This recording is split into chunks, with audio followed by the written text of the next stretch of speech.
আব্দুল কাদের জিলানী রহমাতুল্লাহি আলাইহির বাবা আবু সালেহ জঙ্গি মুসা 3 দিনের ক্ষুধা নিয়ে সমুদ্রের পাড়ে দিয়ে হাঁটতেছেন। পেটের মধ্যে বড় ক্ষুধা, 3 দিন ধরে কোনো খাবার খাইতে পায় না। আহারে, ক্ষুধার যন্ত্রণা সহ্য করতে পারে না। নদীর পাড়ে দিয়ে হাঁটতেছে, মাথা গরম, কোনো খাবার নাই। হঠাৎ করে হাঁটতে হাঁটতে তাকাইয়া দেখে পানির সাথে একটা ফল ভাসি আসতেছে।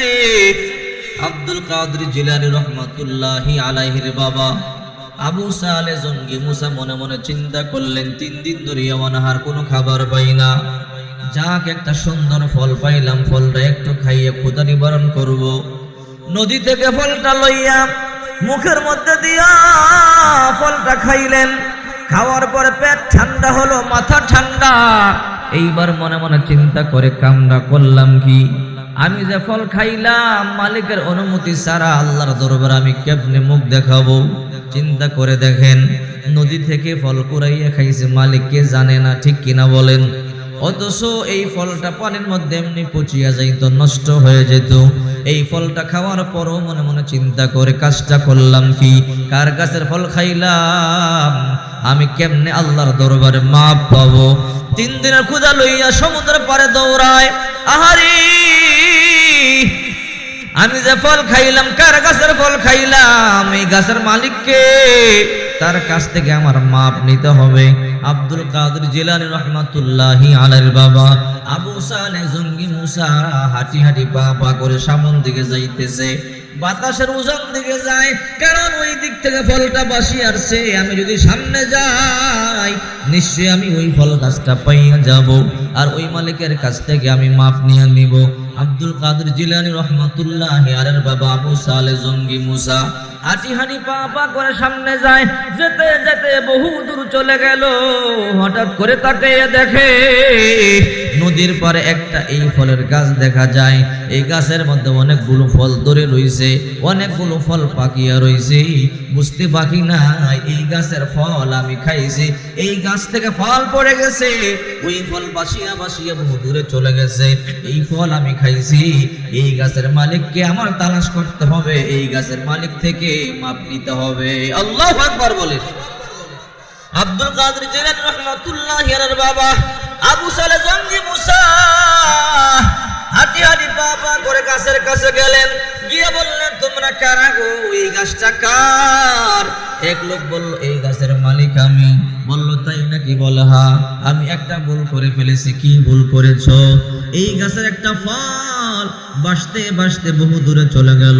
আমি 3 দিন ধরে ক্ষুধার্ত ছিলাম, ক্ষুধার যন্ত্রণায় সহ্য করতে পারি নাই। এই একটা নদী থেকে একটা ফল দেখলাম বাসিয়া বাসিয়া যাইতেছে, ওই ফলটা আমি নিয়ে খাইলাম। এরপরে আমার চিন্তা হলো, আমি কি ভুল করলাম? এই মালিকের গাছের মালিককে না বলি আমি ফল খাইলাম। আল্লাহ তাআলা যদি আমাকে জিজ্ঞাসা করে, আবু সালেহ জঙ্গি মুসা, তুমি যে ফল খাইছো কার অনুমতি নিছো, আমি আল্লাহর দরবারে কি জবাব দিব? ওগো আল্লাহর বান্দা, বুঝতে বাকি নাই, আশেপাশে আর এই ফলের গাছ নাই। এই ফলের গাছটা শুধু একমাত্র আপনারই দেখা যায়। ওগো আল্লাহর বান্দা, আপনি আমারে মাফ করিয়া দেন। যতক্ষণ পর্যন্ত মাফ না করবেন ততক্ষণ পর্যন্ত আমি যাব না। ওই আল্লাহর বান্দা গাছের মালিক মনে মনে চিন্তা করে, লোকটা আশ্চর্য একটা লোক, আল্লাহর ওলি হবে। নতুবা নদী থেকে একটা ফল পাইলো, ওই ফলটা খাইলো, ওই ফলের কোনো মালিক নাই। এরপরও চিন্তা, আমি কার গাছের ফল খাইলাম? আহারে, এই জন্য মাপ চাওয়ার জন্য আসছে। না না, এই যুবককে আমি সহজে ছাড়বো না। এই যুবকটা আল্লাহর ওলি হতে পারে। এইবার বাগানের মালিক বলে, রে আবু সালেহ জঙ্গি মুসা, তুমি কি সত্যি সত্যি মাপ চাইতে আসছো? বলে, হ্যাঁ। আবু সালেহ জঙ্গি মুসা, যদি তুমি মাপ চাইতে চাও একটা শর্ত। বলে, কি শর্ত? আমারে বলেন, যা বলবেন তাই পূরণ করব। তারপর আমি মাপ না নিয়ে যাব না, কারণ আমি আল্লাহর দরবারে কেমনে মুখ দেখাবো? আমি আল্লাহর কাঠগড়ায় দাঁড়াতে পারবো না। এইবার মালিক বলে, রে আবু সালেহ জঙ্গি মুসা, তুমি আমারই গাছের ফল খাইছো, যদি মাপ নিতে চাও একটা শর্ত। কি শর্ত? আমার বাড়িতে 12 বছর গোলামি করতে হবে। আল্লাহু আকবার বলে। আবু সালেহ জঙ্গি মুসা বলে একটা ফল খাইলাম, একটা ফলের জন্য 12 বছর গোলামি করতে হবে। বলে হ্যাঁ, তাহলে মাফ করবো না, তোমার মাফ করবো না। আব্দুল কাদের জিলানী রহমাতুল্লাহি আলাইহির বাবা মনে মনে চিন্তা করি, আমাকে তো মাপ নিতেই হবে। মাপ না নিয়ে গেলে আল্লাহ দরবারে আমি কেমনে মুখ দেখাবো, আল্লাহ তাআলার কাছে আমি কেমনে জবাব দিব? যত কষ্টই হয় দুনিয়াতে আমি মাপ নিয়ে নিব, আল্লাহর কাঠগড় আমি দাঁড়াতে চাই না। আব্দুল কাদের জিলানী রহমাতুল্লাহি আলাইহির বাবা এবার বললেন, হে আল্লাহর বান্দা, আপনি যা বলবেন তাই আমি করতে রাজি আছি। আপনি যদি বলেন 12 বছর গোলামি করতে হবে, আমি তাতেই রাজি আছি। এইবার বাগানের মালিক বলল, রে আবু সালেহ জঙ্গি মুসা, গোলামি শুরু করে দাও। 1 যুগ 12 বছর গোলামি করলে তোমারে মাফ করতে পারি। আব্দুল কাদের জিলানী রহমাতুল্লাহ আলাইহির বাবা বলল, ঠিক আছে, গোলামি করব। গোলামি শুরু করে দিল, গোলামি করতেছে। 1 বছর যায়, 2 বছর যায়, 3 বছর যায়। বাড়ির মালিক মনে মনে চিন্তা করে, আহারে, এমন সুন্দর যুবক জীবনে দেখি নাই, এমন নেককার যুবক জীবনে দেখি নাই। 5 ওয়াক্ত নামাজ পড়ে, কোনো বেগানা নারীর দিকে তাকায় না, কোরআন তেলাওয়াত করে, জিকির আজগার করে, 24টা ঘন্টা তাসবিহ তাহলিল জিকির আজগার করিয়া করিয়া কাটায়। এরকম করে করে 10 বছর চলে গেল, এইরকম করে করে 12 বছর চলে গেল। 12 বছর শেষ হয়ে যাওয়ার পর আব্দুল কাদের জিলানীর বাবা এইবার মালিকরে বলো, আল্লাহর বান্দা, আমার তো শর্ত পূরণ হয়ে গেছে, 12 বছর পূরণ হয়ে গেছে। আপনি বলেছেন 12 বছর গোলামি করলে আপনি আমারে মাফ করিয়া দিবেন। আমি 12 বছর গোলামি করেছি, রে আল্লাহর বান্দা, এইবার আপনি আমারে মাফ করিয়া দেন। আব্দুল কাদের জিলানীর বাবা মালিককে বলার পরে মালিক মনে মনে চিন্তা করে, এই যুবক কেমনে এমনি সারা যাবে না, এই যুবক আল্লাহর ওলি, আমার চিনতে বাকি নাই। এই যুবকের মতো আল্লাহর ওলি বর্তমান জমানার মধ্যে নাই। যদি আল্লাহর ওলি না হইতো, একটা ফলের জন্য কি কেউ 1 যুগ 12 বছর গোলামি খাটে? এই যুবক আল্লাহর ওলি। মনে মনে চিন্তা করি, এবার আব্দুল কাদের জিলানীর বাবা আবু সালেহ জঙ্গি মুসা বলে, বাগানের মালিক, আপনি বলেছেন 12 বছর গোলামি করলে আপনি আমারে মাফ করবেন। আমি 12 বছর গোলামি করেছি, আমারে মাফ করিয়া দেন, আমারে ছুটি দেন গো, আমি বাড়িতে চলে যাব। এইবার বাগানের মালিক বলে, রে আবু সালেহ জঙ্গি মুসা, না না, তোমার এমনি মাফ করবো না। আপনি তো বললেন 12 বছর গোলামি করলে মাফ করবেন। বলে, না না, আরেকটা শর্ত পূরণ করলে তোমার আমি মাফ করতে পারি। কি শর্ত আল্লাহর বান্দা, আপনি আমারে বলেন। আরেকটা শর্ত আছে। কি শর্ত? ওই শর্ত পূরণ করলে তোমারে মাফ করব। কি শর্ত বলেন? বলে, আমার একটা একমাত্র কন্যা আছে, আমার কন্যাকে বিবাহ করতে হবে। তবে আমার কন্যার কিছু কোয়ালিটি আছে, ওই কোয়ালিটি সম্পর্কে তোমারে জানাইতে চাই। কি কোয়ালিটি বলেন? আমার কন্যা এমন নারী, চোখ আছে কিন্তু চোখ দিয়ে দেখতে পারে না, চোখ থাকতে অন্ধ। আমার মেয়ে এমন মেয়ে, যার মুখ আছে, মুখ থাকতে বোবা, বলতে পারে না। আমার মেয়ে এমন মেয়ে, হাত আছে কিন্তু হাত দিয়ে ধরতে পারে না। আমার মেয়ে এমন মেয়ে, পা আছে, চলতে পারে না। রে আবু সালেহ জঙ্গি মুসা, আমার এই কন্যাকে বিবাহ করতে হবে, তাহলেই তোমাকে মাফ করব। যদি আমার এই কন্যাকে তুমি বিবাহ না করো, তোমাকে মাফ করব না। এই কথা শুনবার পর আশ্চর্য হয়ে গেল। একটা ফল খাইলাম, এই জন্য 1 যুগ 12 বছর গোলামি খাটলাম। এইবার বলে, তার একটা প্রতিবন্ধী কন্যার বিবাহ করতে, চোখ থাকতে দেখে না, অন্ধ, মুখ থাকতে কথা বলতে পারে না, জবান বন্ধ, হাত থাকতে ধরতে পারে না, পা থাকতে চলতে পারে না, এমন একটা কন্যারে আমি বিবাহ করিয়া কি করব? সারা জীবন আমার কাঁধে নিয়ে ঘুরতে হবে না, এমন হতে পারে না। এইবার বাগানের মালিক বলে, আবু সালেহ জঙ্গি মুসা, যদি বিবাহ না করো, তোমাকে আমি মাফ করব না। এবার আবু সালেহ জঙ্গি মুসা চিন্তা করে, আহারে, যদি আমি মাপ নিয়ে না যাই, আল্লাহর কাঠগড় আমাকে দাঁড় হতে হবে, জাহান্নামের আগুনে আমাকে জ্বলতে হবে। এইবার বাগানের মালিক বলে, আবু সালেহ জঙ্গি মুসা, তাড়াতাড়ি বলো। অনেক লম্বা সময় চিন্তা করবার পরে বলল, হ্যাঁ, আমি বিবাহ করব। আপনার প্রতিবন্ধী কন্যাকে বিবাহ করব, তারপর জাহান্নাম থেকে আমি মুক্তি চাই। এবার আবু সালেহ জঙ্গি মুসা বলবার পরে বাগানের মালিক বলল, যাও বিয়ে ঠিক করে দিলাম, বিয়ে করে নাও। বিয়ে হয়ে গেল। শ্বশুর বলল, যাও বাসর করে যাও, আমার কন্যা তোমার জন্য অপেক্ষা আছে, যাও বাসর করে যাও। আবু সালেহ জঙ্গি মুসা বাসর করে গেল। দরজা খুলিয়া বিসমিল্লাহ বলিয়া দরজা খুলিয়া বাসর করে যাওয়ার পরে হঠাৎ করে তাকাইয়া দেখি এমন সুন্দর নারীটা দাঁড়াইয়া গেল। দাঁড়াইয়া সালাম দিল, আসসালামু আলাইকুম ওয়া রাহমাতুল্লাহ। হাঁটিয়া সামনে আসিয়া হাত দুইটা ধরিয়ে বলে, স্বামী আমার, আপনি আমারে দোয়া করিয়া দেন। ওগো আল্লাহর বান্দা, আপনি আমার স্বামী। এই কথা বলবার পরে আবু সালেহ জঙ্গি মুসা সহ্য হয়ে গেল। আমার শ্বশুর বলল, আমার বিবি কথা বলতে পারে না, আমার বিবি হাত দিয়ে ধরতে পারে না, আমার বিবি পা দিয়ে চলতে পারে না। আমার শ্বশুর মিথ্যা কথা বলল। এখন দেখি আমার বিবি কথাও বলতে পারে, এখন দেখি আমার বিবি চলতেও পারে, এখন দেখি আমার বিবি চোখ দিয়ে দেখতেও পারে, এখন দেখি আমার বিবি হাত দিয়ে ধরতেও পারে। আমার শ্বশুর কেন মিথ্যা কথা বলল? এমন সুন্দর বিবি দুনিয়ার মধ্যে আর কোনদিন হয়তো দেখি নাই। দৌড়াইয়া বাসর করতে গিয়ে দৌড়াইয়া গিয়ে বলে, শ্বশুর আপনি মিথ্যা কথা কেন বললেন? কি মিথ্যা কথা বলেছি? আপনি বলেছেন আপনার মেয়ে চোখ থাকতে অন্ধ, দেখতে পারে না। আপনি বলেছেন আপনার মেয়ে মুখ থাকতে বোবা, কথা বলতে পারে না। আপনি বলেছেন আপনার মেয়ে চোখ থাকতে অন্ধ, দেখতে পারে না। আপনার মেয়ে হাত থাকতে হাত দিয়ে ধরতে পারে না। আপনি বলেছেন আপনার মেয়ে পা থাকতে চলতে পারে না। এখন দেখি আপনার মেয়ে কথাও বলতে পারে, আপনার মেয়ে হাত দিয়ে ধরতেও পারে, আপনার মেয়ে পা দিয়ে চলতেও পারে, আপনার মেয়ে কথাও বলতে পারে। কেন মিথ্যা কথা বললেন? এবার শ্বশুর আব্বাজান বলে, রে আবু সালেহ জঙ্গি মুসা, আমি তোমার কেন বললাম তুমি বুঝতে পারো নাই? না বুঝতে পারি নাই, বুঝাইয়া বলেন। মিথ্যা কথা কেন বললেন? বলে আব্দুল কাদের বলে, রে আবু সালেহ জঙ্গি মুসা, মিথ্যা কথা বলি নাই। তুমি মিথ্যা না বললে তো দেখি কোনো মিল নাই।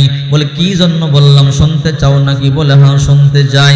রে আবু সালেহ জঙ্গি মুসা, আমার কন্যা এমন নেককার কন্যা, আমার কন্যা এমন পরহেজগার একজন নারী, জীবনে চোখ দিয়ে পরপুরুষকে দেখা নাই। আমার মেয়ে জীবনে চোখ দিয়া কোনো পরপুরুষকে দেখা নাই। এই জন্য বললাম আমার মেয়ে চোখ থাকতে অন্ধ, আমার মেয়ে চোখ দিয়ে দেখতে পারে না। আমি বললাম আমার মেয়ে মুখ দিয়ে বলতে পারে না। আমার মেয়ে এমন মেয়ে, এই মুখ দিয়ে কোনোদিন বেগানা পুরুষের সাথে কথা বলে নাই। আমি বললাম আমার মেয়ে চলতে পারে না, পা আছে। কেন বললাম জানো? কেন বললেন বলেন? বলে আমার মেয়ে এই পা দিয়ে কোনোদিন ঘরের বাইরে যায় নাই। এই জন্য আমি এই কথাগুলো বলেছি। আব্দুল কাদের জিলানীর বাবা আবু সালেহ জঙ্গি মুসা সাজদায় পড়িয়া আল্লাহর দরবারে শুকরিয়া আদায় করে বলে, মালিক আমি বুঝতে পারি নাই তুমি আমার এমন দামি একটা বিবি দান করবা। আল্লাহ একটা বিবি দান করছো, আমার এই বিবির মাধ্যমে আমাকে একটা নেককার পুত্র সন্তান দান করো। আল্লাহু আকবার বলেন। বাবা মা নেককার হলে সন্তান নেককার হয়, মা পর্দাশীল হলে সন্তান পর্দাশীল হয়, ঠিক কিনা জোরে বলেন। আর বাবা মা বেপরদায় হলে সন্তান বেপরদা হয়, বাবা মা খারাপ হলে সন্তানও খারাপ হয়। কারণ ফ্যাক্টরি যেমন তার মাল তেমন, ফ্যাক্টরি ভালো হলে মালও ভালো হয়, ফ্যাক্টরি 2 নাম্বার হলে মালও 2 নাম্বার হয়, ঠিক কিনা জোরে বলেন। এই জন্য আপনারা আমার নবী রাহমাতুল লিল আলামিন বলেছেন, হে দুনিয়ার নারীরা সাবধান, তোমরা পর্দার ভিতরে চলবা, বেপরদায় চলবা না। তোমার পেটটা বড় দামি, তোমার এই 5 ইঞ্চি পেটটার দাম আল্লাহর দরবারে অনেক বেশি। এই পেটের দিকে যদি বেগানা পুরুষ নজর দেয় তাহলে তোমার পাপ হবে। যদি কোনো বদকার পুরুষ তোমার এই 5 ইঞ্চি পেটের দিকে নজর দেয় তাহলে তোমার সন্তানের উপরে আসর পড়বে। আর তোমার এই পেটকে যত হেফাজত করবে, সতীত্বকে যত হেফাজত করবে, আল্লাহ তাআলা তোমাকেও তোমার সন্তানকে তত দামি বানাইয়া দিবে, ঠিক কিনা বলেন। এই জন্য হে মা বোনেরা সাবধান, পর্দায় চলবেন, বেপর্দায় চলবেন না। বিশ্বনবী মুহাম্মদ রাসূলুল্লাহ সাল্লাল্লাহু আলাইহি ওয়াসাল্লাম বলেন, নিসাউন কাসিয়াতুন আরিয়া মুমিনাতুন মাইলাতুন রুসুহুন্না কাসিনিমাতিল বুহতিল মাইলা লা ইয়াদখুলনাল জান্নাতা ওয়া লা ইয়াজিদুনা রিহাহা। শেষ জামানার মধ্যে এমন কিছু নারী হবে, বস্ত্র পরিহিতা কিন্তু উলঙ্গ মনে হবে, কাপড় পরবে করবে কিন্তু উলঙ্গ মনে হবে, এমন কাপড় তাকানো যাবে না। ঠিক কিনা জোরে বলেন? আজকে নারীরা এমন কাপড় পরে আমরা তাকাইতে লজ্জা লাগে। ঠিক কিনা জোরে বলেন? রাসূল করিম সাল্লাল্লাহু আলাইহি ওয়াসাল্লাম বলেন, মুমিলাতুন মাইলাতুন, তারা পুরুষদের প্রতি আকৃষ্ট হবে, পুরুষকেও তাদের প্রতি আকৃষ্ট করবে। উটের কুজের মতো আলগা চুল লাগায়া খোপা বাঁধবে, আলগা চুল। হে মা বোনেরা, কান খাড়া করে শোনেন, আলগা চুল লাগানো হারাম। কখনো আলগা চুল লাগায় খোপা বাঁধবেন না। আল্লাহ তাআলা যদি আপনাকে চুল কম দিয়ে থাকে, আপনি কম চুল দিয়ে খোপা বাঁধবেন, আলগা চুল লাগাবেন না। বিশ্বনবী বলেন, ওই নারীরা জান্নাতে যাবে না, জান্নাতের সুঘ্রাণও পাবে না। অথচ জান্নাতের সুঘ্রাণ পাওয়া যায় 500 বছর রাস্তা দূর থেকে। আল্লাহু আকবার বলে। চিন্তা করে দেখেন, আব্দুল কাদের জিলানী রহমাতুল্লাহ আলাইহি দামি ছিল, বাবা দামি ছিল, মাও দামি ছিল। এই জন্য আল্লাহ পাক রব্বুল আলামিন তাদের সন্তানকে দামি বানাইয়া দিছে। আল্লাহ পাক রব্বুল আলামিন আব্দুল কাদের জিলানীর বাবার ঔরসে আব্দুল কাদের জিলানী রহমাতুল্লাহ আলাইহির মায়ের গর্ভে আব্দুল কাদের জিলানীকে দান করলেন। আব্দুল কাদের জিলানী দুনিয়াতে আগমন করলেন, বাবা দুনিয়া থেকে চলে গেল, ইন্তেকাল হয়ে গেল। মা মনে মনে নিয়ত করেছে, সন্তানটা বড় হবে আর আমার সন্তানটাকে আমি মাদ্রাসার মধ্যে পড়াবো। সন্তানরা যখন কথা বলতে পারে, চলাফেরা করতে পারে, মা একদিন কানে কানে বলে, রে বাবা আব্দুল কাদের জিলানী। বলে, মা কি বলো? বলে, আমি একটা নিয়ত করেছি বাবা, আমার নিয়তটা পূরণ করবে কিনা বল। কি নিয়ত করেছ রে আব্দুল কাদের? আমি তোর মাদ্রাসায় ভর্তি করাবো, হাফেজ হবি, আলেম হবি। আব্দুল কাদের জিলানী রহমাতুল্লাহ আলাইহি বলে, মা টেনশন করবো না, আমার মাদ্রাসার মধ্যে ভর্তি করায়া দাও, আমি হাফেজ হব, আমি আলেম হব। মা বলল, রে আব্দুল কাদের, তোরে মাদ্রাসার মধ্যে পড়াইবার মতো টাকা পয়সা আমার নাই, আমি গরিব মা, তোরে দেওয়ার মতো কোনো টাকা পয়সা আমার কাছে নাই। তোর বাবা একটা মহারানা হিসেবে আমার ছোট্ট একটা স্বর্ণের টুকরা দিয়া গেছে, এই স্বর্ণের টুকরাটা নিয়ে যা, তোর উস্তাদকে গিয়া বলবি, ওগো উস্তাদ জি, আমার মায়ের কাছে টাকা নাই, পয়সা নাই, আমার মা ছোট্ট একটা স্বর্ণের টুকরা দিয়েছে, এই স্বর্ণের টুকরার বিনিময়ে আমার পড়াইবেন। আব্দুল কাদের জিলানী ছোট্ট বালক বলে, মা ঠিক আছে। মা সুন্দর করিয়া বুবুলের নিচে সেলাই করিয়া স্বর্ণের টুকরাটা সেলাই করিয়া দিছে, যেন পড়িয়া না যায়। আর মা বলে, রে সন্তান একটা কথা মনে রাখবা। বলে, মা কি কথা? জীবনে কোনোদিন মিথ্যা কথা বলবা না, কারণ এক একটা মিথ্যা কথার বিনিময়ে কমপক্ষে 7000 বছর জাহান্নামে জ্বলতে হবে, সাপ বিচ্ছুর কামড় সহ্য করতে পারবি না। ছোট্ট বালক মা সন্তানকে ওসিয়ত করে, জীবনে মিথ্যা কথা বলবি না। সন্তান ছোটবেলা আব্বা আম্মা যা শিখায় সন্তান তাই শিখবে। ঠিক কিনা বলেন? আপনার সন্তান ছোট হলে যদি আপনার সন্তানকে আপনি কোরআন শিখান, আপনার সন্তান কোরআন শিখবে। আপনার সন্তানকে আপনি তালিম দিলে আপনার সন্তান ভালো কিছু শিখবে। আর আপনার সন্তানকে যদি আপনি সিনেমা দেখেন, আপনার সন্তান সিনেমা দেখে দেখে শিখবে। আপনার সন্তানকে মোবাইল দিবেন, আপনার সন্তান নাচ গান শিখবে। এই জন্য সাবধান, ছোট্ট সন্তানদেরকে মোবাইল হাতের মধ্যে দিবেন না। সন্তানদেরকে ছোট্টবেলা সালাম দেওয়া শিখাবেন, প্রত্যেকটা কাজ ডান দিক থেকে করতে হয় শিখাবেন, বিসমিল্লাহ বলিয়া কাজ করতে হয় শিখাবেন। সন্তানদেরকে মসজিদের মধ্যে পাঠাবেন, মাদ্রাসায় পাঠাবেন, সন্তানদেরকে কোরআন তেলাওয়াত শিখাবেন। আব্দুল কাদের জিলানী রহমাতুল্লাহি আলাইহির মা সন্তানকে বলে, রে সন্তান মাদ্রাসায় যাও, আর সাবধান জীবনে কোনোদিন মিথ্যা কথা বলবা না। আব্দুল কাদের জিলানী রহমাতুল্লাহ আলাইহি বলে, মা ঠিক আছে, আমি জীবনে কোনোদিন মিথ্যা কথা বলবো না।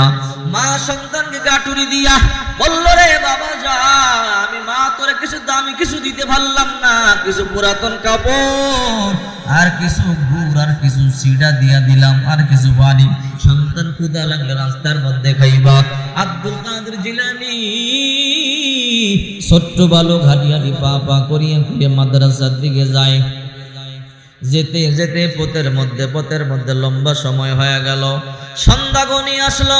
আব্দুল কাদের জিলানী রহমাতুল্লাহি আলাইহি হাঁটতেছে, হঠাৎ করে রাস্তার মধ্যে একদল ডাকাত আক্রমণ করলো। আক্রমণ করবার পরে বলে, রে শিশু তোমার নাম কি? বলে আব্দুল কাদের। রে আব্দুল কাদের, তোমার ব্যাগের মধ্যে কি আছে সব বাইর করিয়া দাও। আব্দুল কাদের জিলানী রহমাতুল্লাহি আলাইহি বলে, আমার ব্যাগের মধ্যে দামি কোনো সম্পদ বলতে নাই। কি আছে তোমার ব্যাগের মধ্যে? বলে আমার মা মাদ্রাসায় আমার পাঠাইছে পড়বার জন্য, কিছু পুরাতন কাপড় চোপড় আছে, আর আমার ব্যাগের মধ্যে কিছু পানি আছে, কিছু গুড় আছে, কিছু সিরা আছে। এছাড়া আমার ব্যাগের মধ্যে দামি সম্পদ বলতে কিছু নাই।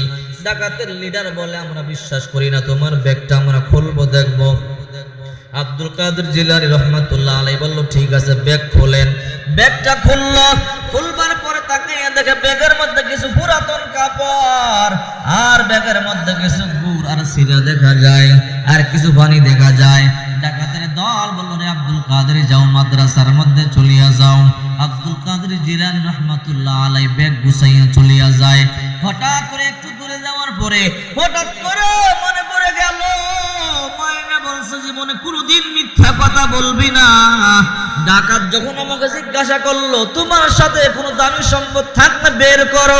আহারে, আমি বললাম আমার সাথে কোনো দামি সম্পদ বলতে কিছু নাই, আমার সাথে তো আমার মা স্বর্ণের টুকরাটা সেলাই করে দিয়েছে। আমি তো বললাম না, আমার মিথ্যা কথা হয়ে গেল, আমি তো জাহান্নাম ছাড়া আমার কোনো উপায় নাই। আমার মা বলেছে একটা মিথ্যার জন্য কমপক্ষে 7000 বছর জাহান্নামে জ্বলতে হবে। না না, আবার দৌড়াইয়া আসছে, রে ডাকাত ভাই, আমি একটা মিথ্যা কথা বলছি। কি মিথ্যা কথা বলছো? তোমরা যখন জিজ্ঞাসা করলা দামি সম্পদ যা আছে সব বের করো। সম্পদ বলতে আমার কাছে কোনো কিছু নাই, কিন্তু আমার মা একটা স্বর্ণের টুকরা মাদ্রাসার মধ্যে পড়বার জন্য আমার বগলের মধ্যে সেলাই করিয়ে দিয়ে দিছে। রে ডাকাত ভাই, আমি মিথ্যা কথা বলে ফেলেছি, আমারে তোমরা মাফ করে দাও। আমার মা বলেছে এক একটা মিথ্যার জন্য কমপক্ষে 7000 বছর জাহান্নামে জ্বলতে হবে। আমি আল্লাহ জাহান্নামে জ্বলতে চাই না। রে ডাকাত ভাই, আমার বগল থেকে স্বর্ণের টুকরা খুলিয়ে নিয়ে যাও, আমি মিথ্যা কথা থেকে মুক্তি পাইতে চাই। ডাকাতের লিডার বলে, আয় আয় আমার কাছে আয়। এইবার ডাকাতের লিডার নিজের হাতে বগল নিচে হাত দিল, হাত দিয়ে দেখে সেলাই করিয়ে দেখা যায় স্বর্ণের টুকরা বের করলো, চক চক চক চক করে। এইবার ডাকাতের লিডার বলে, রে আব্দুল কাদের, আমরা যখন বললাম চলিয়া যাও, চলিয়া যাইতে পারতা, কেন আবার তুমি ফিরে আসলা? এখন তোমরা এটা রাখিয়া দিব। বলে, ডাকাত ভাই রাখিয়া দাও, কোনো আপত্তি নাই, তারপরও মিথ্যা থেকে আমার মুক্ত করো। বলে, কি মিথ্যা? তোমরা যখন বলেছো তোমার কাছে কি আছে, আমি বললাম দামি সম্পদ বলতে কিছু নাই, অথচ আমার কাছে স্বর্ণের টুকরা ছিল, আমার মনে ছিল না। এই জন্য আমার জাহান্নামের ভয়, সাপ বিচ্ছুর কামড় সহ্য করতে পারবো না।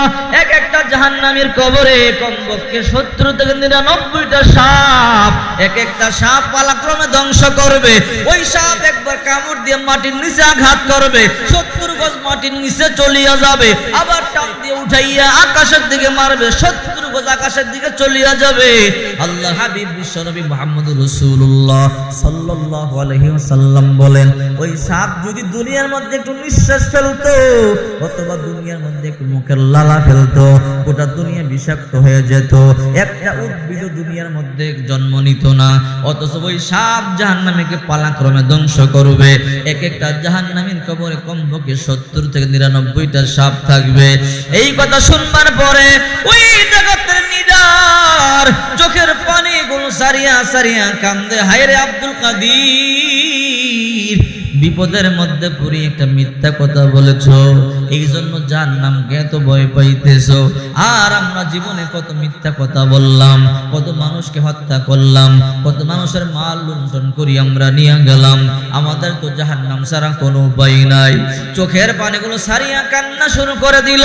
রে আব্দুল কাদের, একটা মিথ্যা কথার জন্য জাহান্নামকে এত ভয় পাও? সারা জনম পরে শুধু মিথ্যা কথা বলেই গেলাম, মিথ্যা কথা বলেই গেলাম, সারা জীবনে এক ওয়াক্ত নামাজ পর্যন্ত পড়ি নাই, ডাকাতি করিয়ে মানুষের মাল সম্পদ লুণ্ঠন করিয়ে নিয়ে গেছি, কত মানুষকে বিনা অপরাধে হত্যা করেছি। এই আব্দুল কাদের, আজকে আমাদের অন্তর চক্ষু খুলিয়া দিছ, আর আমরা ডাকাতি করব না, আর আমরা অন্যায় করব না। না, মানুষের মাল সম্পদ লুণ্ঠন করব না। রে আব্দুল কাদের,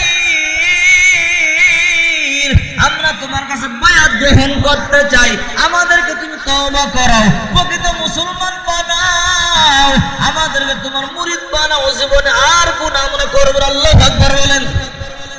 ওই ডাকাতের লিডার সহ সমস্ত ডাকাতগুলো কালিমা বলল, মুসলমান হয়ে গেল, তওবা করলো। এবার আব্দুল কাদের জিলানীকে বলল, আল্লাহর বান্দা নেন, আপনার স্বর্ণ আপনার কাছে রাখেন, মাদ্রাসার মধ্যে পড়বার জন্য যাবেন, যান মাদ্রাসায় পড়বার জন্য যান। আব্দুল কাদের জিলানী রহমাতুল্লাহি আলাইহি হাঁটি হাঁটি পা পা করে মাদ্রাসার মধ্যে চলে আসলেন, ওস্তাদকে সালাম দিলেন, ওস্তাদ জি আমি এতিম সন্তান, আমার বাবা দুনিয়াতে নাই, আমার মা দামি সম্পদ বলতে কোনো কিছু নাই, আমার গরিব মা একটা স্বর্ণের টুকরা দিয়েছে আমাকে লেখাপড়া করবার জন্য। ওগো ওস্তাদ জি স্বর্ণের টুকরাটা আপনি নেন, এর বিনিময়ে আপনি আমার লেখাপড়া করান। ওস্তাদ বলে, আব্দুল কাদের টেনশন করবা না, আমি তোমারে পড়াবো। রে আব্দুল কাদের আয় বাবা আয় আমার কাছে আয়, টেনশন করবি না, কাঁদবি না, আমি ওস্তাদ তোরে পড়াবো, তুই পড়বি। ওস্তাদ বলে, এবার আব্দুল কাদের কায়দা বড়, আলিফ বা তা সা জিম। আব্দুল কাদের জিলানী বলে, ওস্তাদ জি আলিফ বা তা সা আমার মুখস্থর সামনে চলেন। সুবহানাল্লাহ বলেন। ওস্তাদ বলে, আব্দুল কাদের দ্বিতীয় পৃষ্ঠা বড়। ওস্তাদ দ্বিতীয় পৃষ্ঠা আমার মুখস্থ, তৃতীয় পৃষ্ঠা বড়। ও ওস্তাদ জি এটাও আমার মুখস্থ। ওস্তাদ পুরো আম্বার আমার মুখস্থ। আল্লাহু আকবার বলেন। ওস্তাদ বলেন, আব্দুল কাদের ধর ধর কোরআন শরীফ তেলাওয়াত কর। 1 নম্বর পারা বড়, আলিফ লাম মিম যালিকাল কিতাবু লা রাইবা ফি।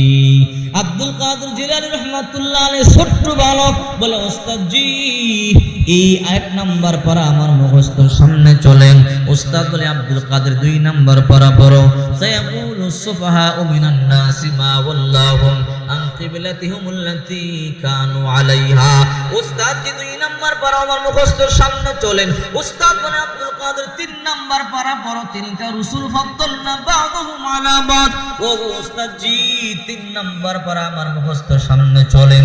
ওস্তাদ বলে, আব্দুল কাদের 4 নম্বর পারা পড়। লান তানালুল বিররা হাত্তা তুনফিকু মিম্মা তুহিব্বুন। ও ওস্তাদ জি 4 নম্বর পারা আমার মুখস্থ, সামনে চলেন। ওস্তাদ বলেন, আব্দুল কাদের 5 নম্বর পারা পড়। ওয়াল মুহসানাতু মিনান নিসা ইল্লা মালাকাত আইমানুকুম। ওস্তাদ জি এই 5 নম্বর পারা মুখস্থ, সামনে চলেন। ওস্তাদ বলে, পড় লা ইউহিব্বুল্লাহুল জাহরা বিসসুই মিনাল কওলি ইল্লা মান যুলিম। ও ওস্তাদ জি 6 নম্বর পারা মুখস্থ, সামনে চলেন। ওস্তাদ বলে, আব্দুল কাদের 7 নম্বর পারা পড়ো। ওয়াইদা সামিউ মা উনজিলা ইলার রাসূল তারা আয়ুনাহুম। ও ওস্তাদ জি এই 7 নম্বর পারা মুখস্থ, সামনে চলেন। ওস্তাদ বলে, আব্দুল কাদের 8 নম্বর পারা পড়ো। ওয়ালাউ আন্নানা নাযালনা ইলাইহিমুল মালাইকা। ও ওস্তাদ জি 8 নম্বর পারা মুখস্থ, সামনে চলেন। ওস্তাদ বলে, আব্দুল কাদের 9 নম্বর পারা পড়ো। ক্বালাল মালাউল্লাযিনা ইসতাকবারু মিন কওমিহি। বলে, ওস্তাদ জি 9 নম্বর পারা আমার মুখস্থ, সামনে চলেন। ওস্তাদ বলে, আব্দুল কাদের পর 10 নম্বর পারা। ওয়ালামু আন্নামা গনিমতুম মিন শাইইন ফাআন্না লিল্লাহ। ও ওস্তাদ জি 10 নম্বর পারা আমার মুখস্থ, সামনে চলেন। ওস্তাদ বলে, আব্দুল কাদের 11 নম্বর পারা পড়ো। ইয়াতাদিরুনা ইলাইকুম ইযা রাজাতুম ইলাইহিম। ওস্তাদ জি 11 নম্বর পারা মুখস্থ, সামনে চলেন। 12 নম্বর পারা পড়ো। ওমা মিন দাব্বাতিন ফিল আরদি ইল্লা আলাল্লাহি রিজকুহা। ওস্তাদ জি এই 12 নম্বর পারা আমার মুখস্থ, সামনে চলেন। এই আব্দুল কাদের 13 নম্বর পারা পড়ো। ওমা ওয়াবারিউ নাফসি ইন্নান নাফসা লাআম্মারাতুম বিসসুই ইল্লা মা রাহিমা রাব্বি। ওস্তাদ জি 12 নম্বর পারা মুখস্থ, সামনে চলেন। 13 নম্বর পারা পড়ো। ওমা ওয়াবারিউ নাফসি 13 নম্বর পারা মুখস্থ, সামনে চলেন। ও আব্দুল কাদের 14 নম্বর পারা পার। রুবামা ইয়ামুদুল্লাযিনা কাফারু লাউ কানু মুসলিমিন। ওস্তাদ 14 নম্বর পারা মুখস্থ, সামনে চলেন। পার 15 নম্বর পারা পর। সুবহানাল্লাযী আসরা বিআবদিহি লাইলাম মিনাল মাসজিদিল হারাম ইলাল মাসজিদিল আকসা। ও ওস্তাদ জি 15 নম্বর পারা মুখস্থ, সামনে চলেন। আব্দুল কাদের 16 নম্বর পারা পর। ওয়ালা আলাম আকুল্লাকা ইন্নাকা লান তাস্তাদিয়া মাইয়া সাবরা। ও ওস্তাদ জি 16 নম্বর পারা মুখস্থ সামনে চলেন। 17 নম্বর পারা বর ইকতারাবা লিন-নাস হিসাবুহুম হুম ফি গাফলাতিন মুরিদুন। ওস্তাদ জি 17 নম্বর পারা আমার মুখস্থ সামনে চলেন। 18 নম্বর পারা পড়ো কদ আফলাহাল মুমিনুন। ওস্তাদ জি 18 নম্বর পারা মুখস্থ সামনে চলেন। বলে পর 19 নম্বর পারা পড়ো ক্বালাল্লাযীনা লা ইয়ারজুনা। ওস্তাদ জি আর পারি না। আল্লাহু আকবার। ওস্তাদ বলে কি রে আব্দুল কাদের কোন মাদ্রাসায় পড়ছো, কোন শিক্ষকের কাছে পড়ছো? এই 18 পারা পর্যন্ত কার কাছে মুখস্থ করলাম? আব্দুল কাদের জিলানী রহমাতুল্লাহি আলাইহি বলে ওস্তাদ জি কোন মাদ্রাসার মধ্যে পড়ি নাই, কোন ওস্তাদের কাছে পড়ি নাই। মাদ্রাসায় না বললে কেমনে মুখস্থ করছো?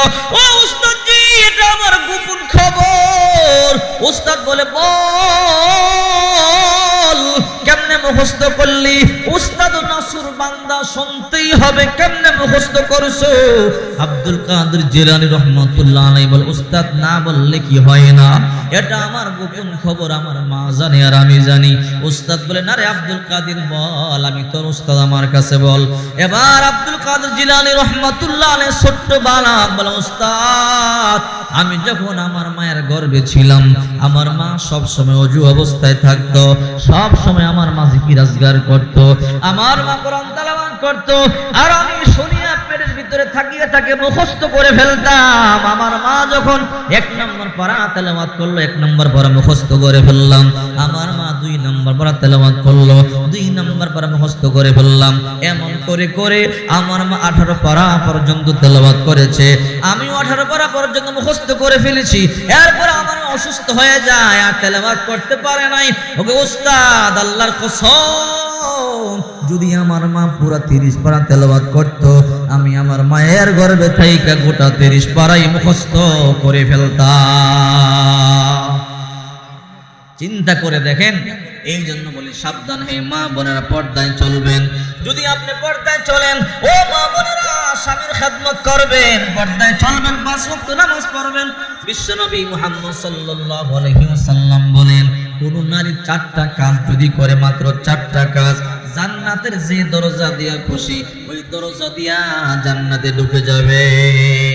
1 নাম্বার ইদা সাল্লাত খামসাহা, দৈনিক 5 ওয়াক্ত ফরজ নামাজ সময় মতো আদায় করা। রাসূল করিম সাল্লাল্লাহু আলাইহি ওয়াসাল্লাম বলেন যদি কোন নারী 4টা কাজ করে এর মধ্যে 1 নাম্বার 5 ওয়াক্ত নামাজ আদায় করা, 2 নাম্বার রমজান মাসের রোজাগুলো সঠিকভাবে আদায় করা, 3 নাম্বার সতীত্বের হেফাজত করা ও আহসানাত ফারজাহা, সতীত্বের হেফাজত করা, 4 নাম্বার ওয়াতুআত যাওজাহা, স্বামীর আনুগত্য করা, স্বামীর কথা মানা, স্বামীকে ভালোবাসা। রাসূল করিম সাল্লাল্লাহু আলাইহি ওয়াসাল্লাম বলেন যদি কোন নারী মাত্র 4টা কাজ করতে পারে জান্নাতের যে দরজা দিয়ে খুশি ওই দরজা দিয়া জান্নাতে ঢুকে যাবে। আজকের সমাজে শুধু গুনার গুনাহ, সন্তান পিতা মাতারে ভাত দেয় না, পিতা মাতারে কষ্ট দেয়, আছে না নাই? একই করে মা বাবা আছে ওই পাশে, বিবির নিয়ে ওই পাশে আপেল খায়, আঙ্গুর খায়, কমলা খায়, কিন্তু আব্বা আম্মারে দেয় না। সাবধান, এই কাজটা কখনো করবা না। রাসূল করিম সাল্লাল্লাহু আলাইহি ওয়াসাল্লাম বলেন তালাতু দাওয়াতিন মুস্তাজাবাতুন লা শাক্কা ফীহিন্না, 3 ব্যক্তির দোয়া আল্লাহর কাছে কবুল হয়, লা শাক্কা ফীহিন্না, কোনো সন্দেহ নাই আল্লাহর মাঝে তাদের মধ্যে কোনো পর্দা নাই। 1 নম্বর দাওয়াতুল ওয়ালিদি, পিতা মাতার দোয়া, 2 নম্বর দাওয়াতুল মুসাফিরের দোয়া, 3 নম্বর দাওয়াতুল মাজলুমের দোয়া। এই 3 ব্যক্তি আল্লাহর দরবারে হাত তুলে দোয়া করলে দোয়া করতে দেরি হয়, আল্লাহ তাআলা কবুল করতে দেরি করে না।